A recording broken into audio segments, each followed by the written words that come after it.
Pues yo el otro día os lo comenté por el grupo de WhatsApp, pero de manera casual llegué a un artículo de Clue, la plataforma Clue, la aplicación.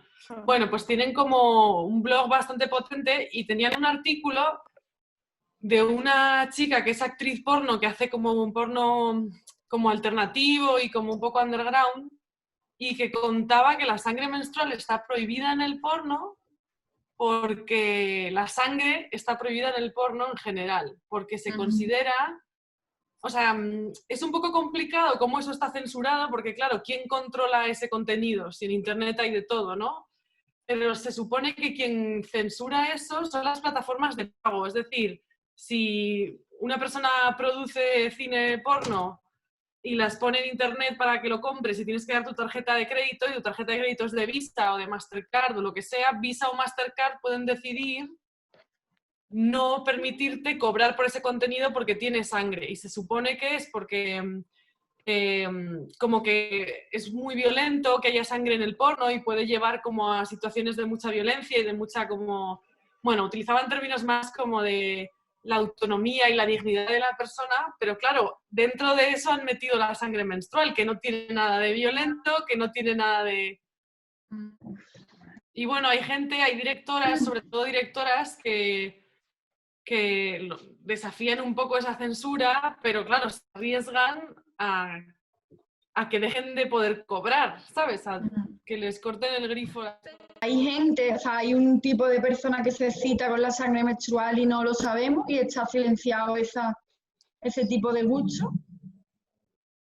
Pues el artículo también habla un poco de esto, como de que la menstruación se puede erotizar. O sea, es que eso también es un debate muy interesante, ¿no? Porque en el porno hay porno, o sea, como que todo vale, ¿no? Lo que tú has dicho, ¿no? Como que cualquier cosa te puede excitar sin ningún tipo, o sea, no hay límites, pero la menstruación no se permite, que es un poco, pues habrá gente que también tenga esa filia, ¿no? Igual que hay 100.000 otras filias, ¿no? ¿Verdad? Lo que sí que es un poco tabú es que para mucha gente todavía que puedas disfrutar teniendo la menstruación, ¿no? Que hay mujeres que disfrutan más del sexo teniendo la menstruación y esto por lo menos cuando yo era joven sí que había muchos chicos que lo rechazaban, pero yo creo que ese tabú ya está un poco superado, no sé. Bueno, continúa habiendo muchos varones que es como, no se están menstruando ni de coña. En cambio hay otros que les pone un montón también. Y bueno, hay también muchas mujeres que menstruando no quieren tener relaciones sexuales porque las da vergüenza o incluso las da asco. Y hay otras que cuando menstruan andan con unos calentones de acá te agarro. En este periodo de cuarentena sí tuve mi periodo las 2 veces y las 2 veces llegó con la luna llena. Entonces, bueno, eso fue como marea alta, mucha emocionalidad arriba y mucha sensibilidad como de la gente que me rodeaba y todo. Era impresionante. Sentí que fue un momento que estaba hiper mega sensible en muchos sentidos. Según la filosofía yógica, los hombres también están muy influenciados por la luna y tienen dos puntos sensibles. No, su punto lunar es la barbilla. Y ahí absorben mucho la energía de la luna y les hace ser más fluctuantes. De otra forma, diferente a la nuestra, pero también tienen ahí sus fluctuaciones. Entonces, desde la filosofía yógica, les recomiendan dejarse barba como para neutralizar tanta absorción de energía lunar y ayudarles a mantenerse un poco más estables. Es como su cinturón menstrual. Pues, que les decía que un poco como leyendo también me impresionaba que en diferentes partes del mundo, o sea, son millones de mujeres que no van a la escuela o dejan la escuela totalmente, pues cuando ya tienen el periodo. Y muchas veces esto pasa porque pues ninguna tiene acceso ni a poder comprar ni compresas, ni a poder comprar una copa menstrual, mucho menos, y deben usar a veces trapos pues para contener la sangre menstrual o lo que puedan. Y después de eso era como sumado a que hay muchas de ellas que tienen muy poca información, es decir, que nadie les habla acerca de esto, y a otras pues prácticas que son antihigiénicas también, pues llevan a que tengan muchas infecciones urinarias, inclusive hay muchas que tienen cáncer de las vías urinarias por esta medida. Tienen baños, no tienen dónde cambiarse. En India tienen que ver dónde esconden los trapos, es muy mal visto. O sea, es una persecución terrible que viven las niñas en esta etapa, y pues muchas de ellas ya dejan la escuela ya por eso. En India, en México, inclusive en algunos lados en Colombia. Sí, es que me parece que del mundo entero solamente el 30% de los baños están habilitados para las necesidades de las niñas. Entonces, está claro que es un problema enorme. Y acá en España, por ejemplo, leía que no tienen muchas veces en los colegios ni jabón, ni Ni agua suficiente para lavarse. Bueno, Cosa que es tan humillante, ¿no? De pedir permiso para justificar tu propia necesidad de limpieza cuando tienes la regla y eres una niña dentro de la institución escolar, ¿no? Que tienes que estar sometida a la humillación constante de pedir permiso para salir. Tendría que haber algo que te acredite que realmente tú estás menstruando y que tú no tienes que dar explicaciones mientras lo estés haciendo, pero Yo me acuerdo una vez, esto es una anécdota que tiene que ver con esto, en el instituto, una amiga mía le vino la regla inesperadamente y tuvo que interrumpir al profesor para salir de clase y bueno, salió de clase al baño y cuando, claro, se dio cuenta de que le había venido la regla, entonces tuvo que volver a clase y pedirnos a las compañeras si teníamos un tampón, una compresa, porque no había traído nada ella. Y claro, primero se acercó a su amiga le dijo que no, entonces la interrupción se empezó a alargar y ya el profesor hubo un momento en el que dijo, a ver, chavales, que si alguien tiene una compresa o un tampón para Marta. O sea, y fue, o sea, yo no me imagino, claro, mi amiga, trágame tierra, ¿no? O sea... porque en verdad está guay que se normalice y que se hable y que tú no tengas que pedirlo a escondidas, que el profesor pueda parar la clase y decir, oye, que esta persona tiene la regla. Claro. Viene antes lo otro, viene antes normalizar para poder Claro. a un escenario en el que eso no sea algo que te hace sentir tierra, trágame. Exacto. Y más siendo adolescente, que cualquier cosa que llame la atención sobre ti y tu cuerpo es como el infierno. En general, el varón como animal humano sí que tiene la capacidad de poder distinguir no tanto el olor de, bueno, como todos los cambios hormonales que tenemos las mujeres, porque según nuestros cambios hormonales, pues vamos desprendiendo distintos olores por las hormonas que secretamos. Y la sangre huele bien, ¿no? Que hemos comentado aquí muchas veces, esa sangre menstrual huele bien. Lo que pasa es que no tenemos la oportunidad de, ¿no? Como a menos que la recojas con que el sistema de recogida que uses sea la copa menstrual, con una compresa, un tampón, ¿no? Esto vosotras lo habéis comentado aquí más veces, ¿no? Al final muchas veces lo que huele es el producto, la interacción de tu sangre con el producto, pero no es la sangre en sí, porque luego la sangre, si huele a algo, es a hierro. Pero lo que da ese mal olor pues son todos los perfumes y químicos que añaden a compresas y tampones. Que en compresas comerciales, ¿no? Porque en una compresa de tela, yo llevo años usando compresas de tela y no huele, o sea, no huele mal, sí que si me la acerco huele a sangre y ya está. Ya.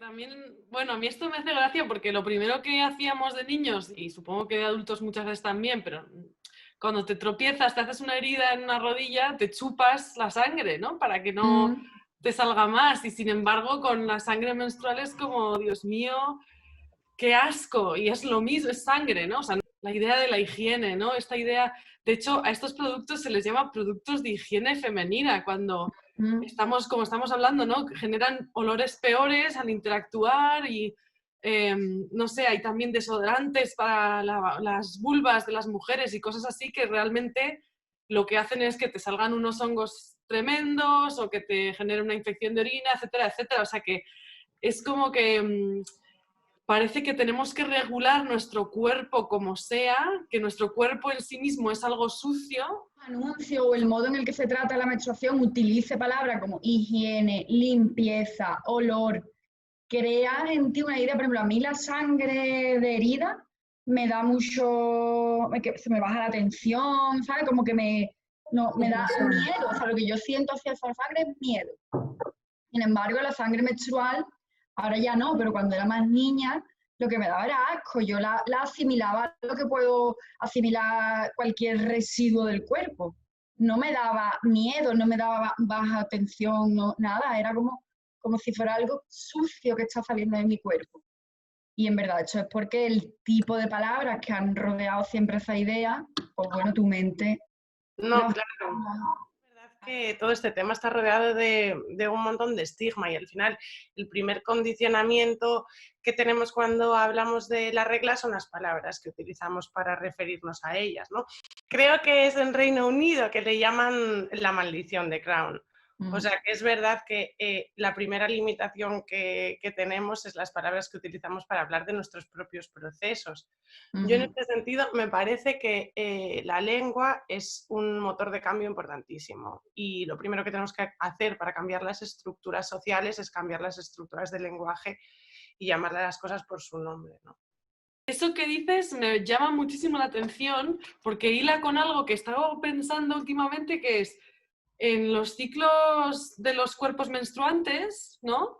Hablamos del ciclo menstrual y a lo mejor el ciclo menstrual se refiere a las 4 fases y sin embargo la menstrual solo es una de esas 4 fases, ¿no? Entonces una vez estaba leyendo, no recuerdo dónde, creo que fue Alisa Vitti, la del libro este de Woman Code, que decía, eso no pasa en la ciencia y en la biología y en la medicina con ningún proceso de los cuerpos tradicionalmente masculinos, ¿no? O de varones cis. Pero Y es verdad, yo creo que es una cosa que ahí tenemos la responsabilidad nosotros las mujeres, porque yo estudié biología y yo cuando estudié en fisiología, el ciclo menstrual se llamaba ciclo sexual, de reproducción sexual, como lo estudia en el resto de animales. De hecho, yo lo llamo ciclo ovulatorio, porque la menstruación se produce porque ovulamos. Ese es un ciclo ovulatorio y su manifestación es, una de sus manifestaciones es la menstruación, siempre y cuando pues, el óvulo no haya sido fecundado. Quizá a lo mejor el término de menstruación y la visibilidad que está teniendo en los últimos años es como un tema de reapropiación o de empoderamiento, ¿no? De sacar el tabú, porque lo que es tabú en todo el ciclo es la parte menstrual. Y es tabú porque nos cambia el estado de ánimo, porque ya no estamos tan complacientes, porque ya muchas veces no estamos tan productivas y lo que se valora pues es la producción, la complacencia, el estar con una sonrisa de oreja a oreja. Y suelen ser momentos en que por los movimientos hormonales precisamente y porque la expulsión del endometrio requiere mucha energía, pues nuestra vitalidad disminuye, ¿no? Como reivindicar este espacio que es natural y que no hay que verlo como algo malo, ni como una enfermedad, ni como un castigo divino, ¿no? Existe proveniente del judaísmo y de otras filosofías y religiones, pues que la menstruación es un castigo divino a la mujer por pecadora, cuando en realidad la menstruación se produce porque tenemos la capacidad de traer vida a este mundo. Cuando hablamos de las emociones que sentimos cuando tenemos la regla o cuando tenemos emociones que no son propias de mostrar, siempre es como, es que está con la regla. Entonces como que nos metemos esas emociones en un saco donde nadie las vea, ¿no? Como, esto no voy, incluso a ti misma, ¿no? Dices, no me voy a hacer caso con esto que estoy pensando, sintiendo, porque estoy con la regla. ¿No? Como invalidamos todo lo que tiene que ver con la regla también en el plano emocional. Yo creo que también esto es como porque hemos crecido y nos hemos aprendido a nosotras mismas como el sistema nos quiere, ¿no? Un poco. Y el sistema nos quiere ovulatorias. O sea, en un sistema lineal se espera de nosotras que seamos ovulatorias. Entonces, incluso nosotras hemos dejado de reconocernos en nuestras otras fases porque tratamos de invisibilizarlas porque invisibilizadas están. Entonces también usan esa excusa para invalidar que las mujeres podamos expresar nuestra voz y que podamos decir cuando algo no nos gusta. Sí, hablar de lo que nos salga del coño, ¿no? Que no, que Tal cual. es de lo que sale y de lo que no sale. O sea, no solamente la menstruación, todos los procesos invisibilizados, como sobre todo el climaterio y la menopausia, ¿no? O por ejemplo, después del parto, la cantidad de hasta 40 días puedes estar sangrando. Y todo eso que en realidad es un proceso súper poderoso, o por lo menos a mí me parece fascinante cómo ha habido siglos y siglos de imprentas sobre movimientos rectales de los hombres y sobre cualquier movimiento del aparato reproductor masculino y nadie ha escrito sobre lo que es un parto o cómo se vive una menopausia o la menstruación misma, cuando en realidad estar sangrando 5 días y no morirse es una cosa hiperpoderosa, ¿no? O sea, nada de ser el sexo castigado por Dios, al revés, tienes ese poder, estás 5 días sangrando y no te pasa nada. Que este era otro tema, ¿no? Que no Claro, son cada uno de tiene... 28 porque te dicen que si no es de 28 entonces no tienes un ciclo normal, cuando en realidad Exacto. no es lo común que pase. Claro. Parece que si no tienes un ciclo de 28 días, tienes que ir al ginecólogo a que te dé unas pastillas porque algo está yendo mal y para nada es así porque puede durar un ciclo, se dice saludable, de 21 a 35 días y en adolescentes se puede extender hasta 45 días. Si es que lo normal es que al principio sea irregular y con los años vayas adquiriendo esa regularidad propia. Y lo mismo con los días que sangras. Y todo eso viene determinado pues, por las distintas fases del ciclo. De hecho, como forma parte de cómo el ciclo se da por los movimientos del sistema endocrino y el sistema endocrino está influenciado por lo que comemos, por las experiencias que vivimos, por lo que dormimos, por las actividades que hacemos, pues si estamos estresadas o no, si hay algo que nos preocupa o estamos muy eufóricas, pues todo eso son cosas que pueden alterar la variación del ciclo, ¿no? Y además la menstruación también es un proceso de limpieza de toxinas físicas, de toxinas emocionales, de toxinas energéticas. Entonces todavía no me llega, llevo tantas semanas de retraso y muchas veces es porque están en un proceso de tener que soltar algo, desprenderse de algo y se están aferrando. Sí, de hecho es que el cuerpo es como que si siente que no se puede relajar, porque yendo ahí en términos así como un poco volviendo ahí a la parte evolutiva, ¿no? De nuestra biología, es como, oh, el mamut va corriendo detrás de mí. Si el cuerpo piensa que el mamut va corriendo detrás de ti, pues a lo mejor no es el mejor momento para que tu cuerpo empiece a bajar las defensas, etcétera, etcétera, ¿no? O sea, que el estrés son procesos que no son únicamente biológicos, son bioculturales, porque al final la cultura y la biología no existen en el vacío. Esta idea de la normalidad, de que tu ciclo tiene que durar X días, ¿no? Bueno, también eso es cultural, o sea, por eso hablamos de que, pues por ejemplo, la idea de que, ay, es que las chicas que tienen la regla se contagian entre ellas. Bueno, eso no es así. Lo que puede ocurrir es que si vivimos en el mismo entorno, estamos expuestas a los mismos estímulos, nos acabaremos sincronizando, pero nos sincronizamos porque nuestro cuerpo está expuesto a las mismas condiciones, ¿no? Pero no, como que es una doble trampa, ¿no? Tu cuerpo, para ser normal, debería ser así. Pero ojo, que vives en un mundo que va a hacer todo lo posible para que tu cuerpo nunca esté así. Y tú te tienes que buscar las respuestas y las soluciones porque la medicina no te las va a dar, ¿no? Tú tienes que ser la que digas, uy, yo tengo un problema, yo tengo que resolverlo, como que esta idea también de que existe una normalidad y es tu responsabilidad encajar en esta normalidad, es tremendamente perversa, ¿no? Sobre todo porque se entiende que el cuerpo de la mujer no pertenece al campo de lo lógico ni lo científico, ¿no? Que ha quedado fuera. De hecho, comentabais que todo lo que tenga que ver la medicina ginecológica pues nace con 4 siglos de retraso, ¿no? Respecto de la revolución científica. Y entonces se crean estas dualidades, ¿no? Todo el rato de racional varonil, irracional natural mujer, y a veces incluso, que comentaba yo, que me parece especialmente injusto cuando se usa la regla para decir, para reforzar las categorías de hombre y mujer, de manera que si tienes la regla eres mujer, cuando hay muchísimas mujeres que no tienen la regla por millones de diferentes motivos, incluyendo el que no quieran tenerla, y también, por supuesto, hay muchos transexuales que tienen la regla, varones nacidos mujeres, que en el tema de los adolescentes pues están aún más incomprendidos, y a veces se usa su menstruación como arma contra su identidad sexual, y también muchos transexuales nacidos varones que pueden performar ritos menstruales que en algunas culturas, como la de los mojave, por ejemplo, pues estaban totalmente aceptados, ¿no? Pero es esta idea siempre de binarismos, ¿no? El binarismo es de género, cuerpo-mente, de manera que la regla, ¿no? Pues no va a pertenecer nunca a la mente, a pesar de que puedas tener una regla totalmente intelectualizada, ¿no? Como es el caso me parece, de gente de aquí. Cosas.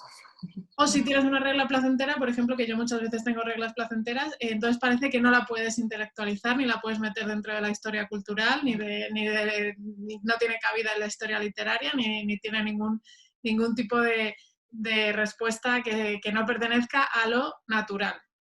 Natural, entendiendo, el natural femenino entendiendo como categoría inferior de racional varonil, ¿no? Bueno, que para empezar, la diferencia entre racionalidad y emocionalidad es un error conceptual, porque, por ejemplo, desde el budismo, que yo creo que es una ciencia de la mente infinitamente más profunda de lo que es la nuestra, no hay una diferencia entre razón y emoción. Tu mente es un compendio de un montón de cosas y todas las acciones que llevamos a cabo, incluida el intelecto, están precedidas de una emoción. O sea, no existe la intelectualidad sin emociones. Que tú reprimas las emociones o que no tengas conciencia o que no sepas nombrar tus emociones, no quiere decir que no las tengas. Y esto es un error grandísimo del machismo y del racionalismo.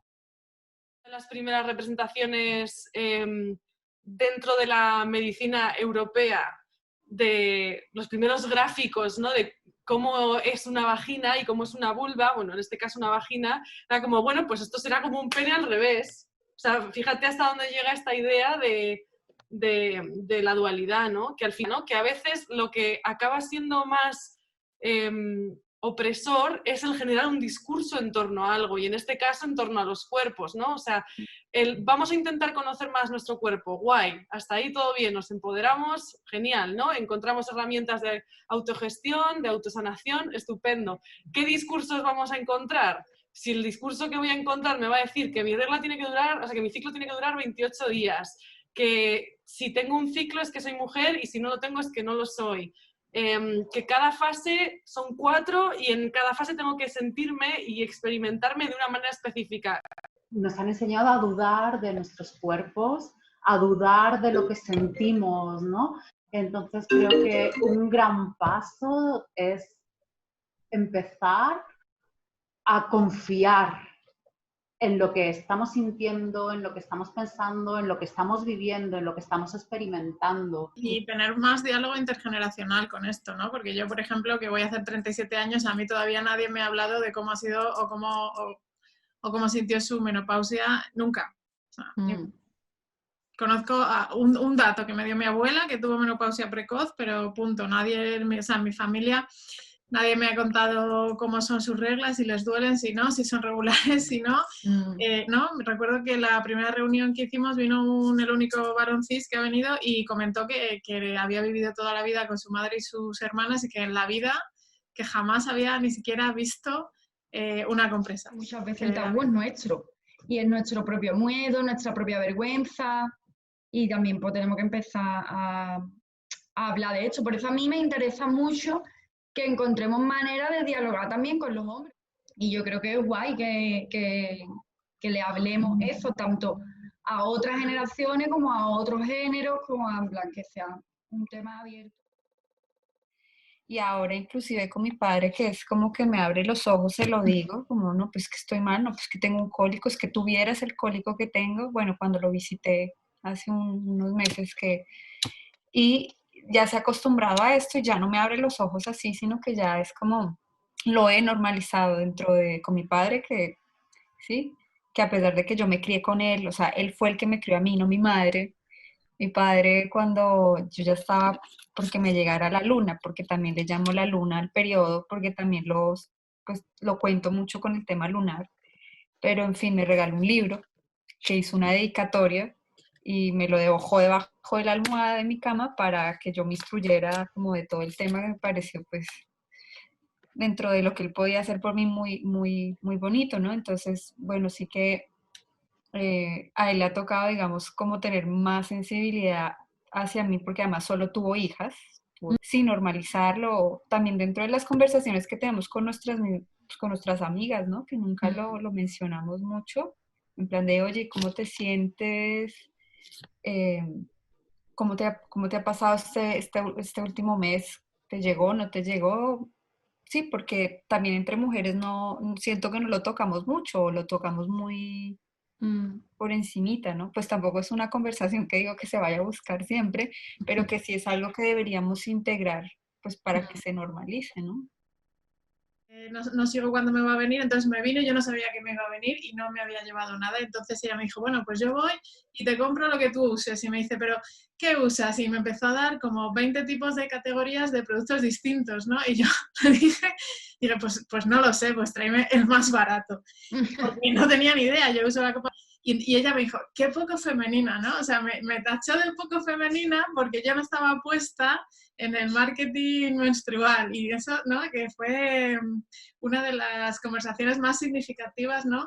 En cuanto a lo que se espera de cuando tienes una interacción, a lo mejor con una persona que no tienes tanta confianza, porque quizá con una amiga lo hablas más, pero como te toque hablarlo con una persona así, en frío, como me pasó a mí, que bueno, a mí la verdad me hizo mucha gracia y de hecho lo recuerdo con cariño, pero que me llama la atención el haber sido tachada de poco femenina por otra mujer que para mí es menos femenina que yo todavía en la competición de feminidad, por una cuestión de desconocimiento comercial. Ya. Bueno, es que no hay forma de menstruar bien, ¿no? O sea, ni de ser mujer bien. Es lo que pasa cuando otros dibujan nuestros perímetros. Bien. Y fíjate si de manera como automática ya lo hemos excluido del debate público, que el código Hays, que era una herramienta de censura súper fuerte en el cine de Hollywood del periodo clásico, que era autocensura que se habían impuesto las majors, ¿no? Las compañías de productoras más grandes de la época, ¿no? El código Hays prohibía un montón de cosas que consideraban inmorales, tan absurdas como una relación romántica entre personas de diferentes razas, o como un beso más largo de 3 segundos, o como cosas así, ¿no? O cualquier indicio de sexualidad. Por lo tanto, ni siquiera se molestaron en decir la menstruación no puede aparecer. O sea, que es algo que está como fuera de la cuestión del debate público, ¿no? Ha estado hasta hace muy poco fuera de la cuestión en los debates más dominantes, ¿no? Pero en España también sí se da mucho el fenómeno de este cuerpo es público, ¿no? Antes que hablábamos de la menarquía, también el primer día una chica comentó que le vino la primera regla y su madre aprovechó para decirlo ahí en voz en grito a los amigos de los padres que estaban ahí, ¿no? Como, fulanita ya es mujer, ¿no? Vuelta a la feminidad. Y como pues eso, tu cuerpo es público y entonces o lo mismo, está esta esquizofrenia de o lo mismo lo tapamos al máximo que lo decimos al vecino primero que pasa y tú no tienes ni voz ni voto, ¿no? Tú, si te duele, pues es lo normal, te tienes que aguantar, tu queja vale menos. Ahora que eres mujer, lo primero que tienes que aprender es que tu queja vale menos, porque ya lo normal en ti es el dolor. ¿Cuántas mujeres o personas con menstruación sienten dolores muy fuertes y van al profesional sanitario y le dicen que es normal, les da unos analgésicos y bueno, que se acostumbre, cuando realmente menstruar no debería doler, y si se presenta dolor cuando estamos menstruando, pues hay que hacerse unos chequeos profundos y revisar qué puede estar pasando ahí. Y si vas al profesional sanitario y te dice que es normal que te acostumbres, búscate otro, porque ese dolor es síntoma de algo. Pero ¿y la sintomatología siempre revierte a algo fisiológico? Porque yo he escuchado a gente que sufre mucho de dolor de menstruación, han ido a ginecólogos, se han hecho pruebas de todo tipo, no hay ningún tipo de marca de algo fisiológico grave, y a lo mejor han seguido en su investigación y han acabado en terapeuta o en otro tipo de profesionales que les acaban diciendo que esto puede tener una relación de herencia emocional, del vínculo con la madre. Ya entramos en otro campo totalmente diferente. Claro, muchas veces los dolores menstruales van muy asociados a un rechazo al ser mujer, pero a esta imagen de feminidad que nos han vendido, ¿no? Porque, o también muy ligado a historias de abusos, a historias de dolores, a una represión de quién una es realmente, ¿no? Entonces, a memorias también del linaje, de memorias silenciadas en la familia, de abusos, de pérdidas gestacionales, ya sean voluntarias o involuntarias, porque hay muchos silencios y hay muchos tabús, y de hecho desde algunas ramas de la ciencia ya se está demostrando, ¿no? Que cuando una vive una experiencia de trauma, queda grabado a nivel celular. Esas memorias de dolor pueden pasar de generación en generación. Claro, pero esto díselo tú a un ginecólogo, porque ahí entramos en el debate que tenemos siempre de las violencias médicas, de que tú vas a un ginecólogo y ningunea tus sensaciones o trata temas con un montón de frialdad que a lo mejor tienen más trascendencia de lo que un análisis te puede dar. Entonces entramos en un debate más profundo. Claro. Bueno, es que además si se te da esa circunstancia, o sea, yo no conozco a nadie menstruante que diga a mí no me duele nunca. Si viviésemos en un mundo estupendo en el que, en el que se pusiese la vida en el centro para empezar y con eso, por supuesto, los cuerpos menstruantes también en el centro, pues no estaríamos así. O sea, que también tú puedes ir al médico porque tienes unos dolores muy fuertes, que te hagan todas las pruebas y que todo salga, entre comillas, bien, en el sentido de que no hay nada detectable, y ahí se vuelve a repetir esta doble perversidad de no, todo está bien. O te lo estás inventando o tienes tú que ir con tu dinerito a todos estos otros sitios a hacer esa exploración de qué te está pasando, que la sociedad no considera como digno todavía de ser un problema de salud y que no te va a cubrir nadie. Entonces tú tienes que ir a cosas más holísticas. Y aparte, que además es un problema que tú tienes que resolver tú sola, ¿no? Por ejemplo, tengo unos dolores bestiales menstruales porque tengo un problema de estrés y de ansiedad bestial, pero en el fondo ese problema, aunque yo lo experiencie, no es únicamente mío. Ese problema lo tenemos todos los cuerpos menstruantes y a mí me parece que es un problema que debemos afrontar en colectivo. Alguna vez hemos hablado de los temas de la regulación laboral y la menstruación. Eso iba a decir yo, que si te duele la regla, búscate un sindicato. O sea, ¿cómo no te va a doler la regla si estás trabajando 12 horas al día, ¿no? O no te están pagando las horas extra, o aunque tengas un trabajo, digamos, full time, no te da para pagar el recibo de la luz. Pues ¿cómo no te va? Vamos, te va a doler todo, es que te va a doler todo. O sea... Me parece que a veces importamos de Estados Unidos y que puede ser muy peligroso porque realmente lo que estamos importando también es una cultura que no es la nuestra, que es muy individualista y que realmente no tiene tanto que ver con los valores en el caso de donde estamos, en España, pero bueno, en muchos otros lugares, y que es la parte individualista de ver también la sanación. Todas juntas, todos los cuerpos no normativos de personas menstruantes, personas con discapacidad, etc., a decir a estos señores, por favor, dejen de envenenar todo lo que comemos todos, porque si no al final se convierte en una cuestión de privilegio, ¿no? El cuerpo sano al final es una cuestión de clase también, ¿no? O sea, el único el único grupo poblacional que conozco algo sobre su menstruación son las presas del franquismo que estaban en cárceles, para quienes una compresa era el máximo lujo y que tenían montado toda una red de ayuda entre ellas para poder llevar su menstruación con un minimísimo de dignidad e higiene, punto. No conozco nada más, o sea, bueno, y el caso de los Mojave, pero no, hay completa ausencia de discurso. Qué interesante eso, también puede ser algo interesante de explorar, de poder entablar alguna relación con mujeres de otros países, otras culturas y invitarlas, ¿no? Que nos cuente cómo se vive. Tal vez sí sería bonito hacerlo, ¿no? Para aprender también cómo se vive en otros lugares. Que ocurre en el espacio privado no es digno de importancia, ¿no? Cuando efectivamente la menstruación y además y en general lo tradicionalmente femenino se ha desarrollado históricamente de puertas para adentro y eso enseguida es como que está totalmente no tiene ningún tipo de valor, está infravalorado porque bueno, no, lo que es realmente revolucionario y lo que es realmente un cambio súper es que tú hagas un gesto enorme, que es una forma también pues muy de la masculinidad, de entender el progreso o el cambio o la revolución o lo que sea.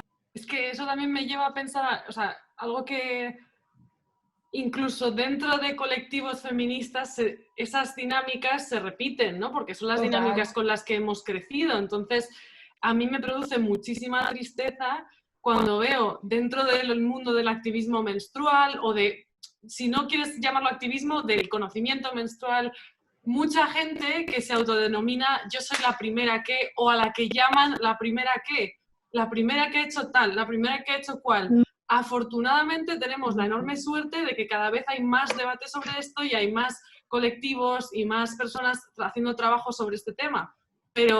Y efectivamente es verdad que hay gente que hace 10 años se encontraba pues un poco sola en el desierto, pero no eran las primeras, siempre ha habido gente que ha ido construyendo poquito a poquito, ¿no? A lo mejor lo que han hecho ha sido visibilizar esa lucha y ole por ellas, ¿no? Pero me da muchísima tristeza enseguida el querer individualizar e identificar como a héroes, ¿no? A esta forma tan heroica de ver las cosas, ¿no? Una cosa que no se me había ocurrido para los tabús, que es el tema de la sangre menstrual de las personas que toman la píldora, que no es sangre menstrual.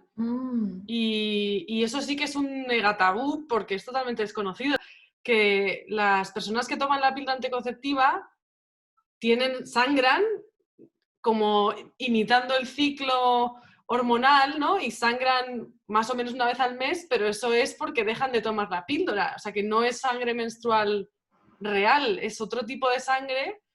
Y además la historia de esto es bastante absurda. Esto tiene que ver con la historia de la píldora, que cuando se estuvo introduciendo en Estados Unidos, uno de los que la financiaba y financiaba esta investigación tenía que de alguna manera conseguir la aprobación de ciertas élites, entre ellas pues élites por supuesto muy conservadoras, pero también de las partes de la religión más conservadoras, que era como, bueno, pero aunque tomen la píldora, tienen que seguir siendo mujeres, así que lo que vamos a hacer es poner una semana en la que no tomen la píldora para que sangren.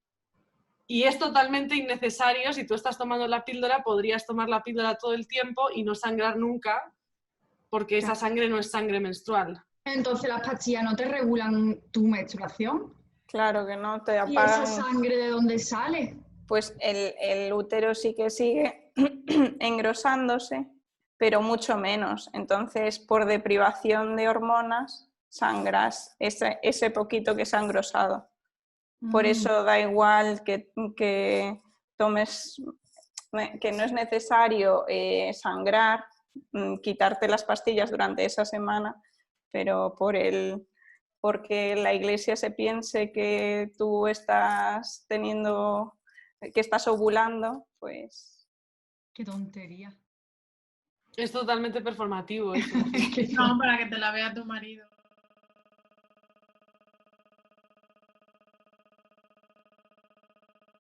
Nos ha quedado genial. ¡Guau! Genial. Algo, ¿no? De puta madre.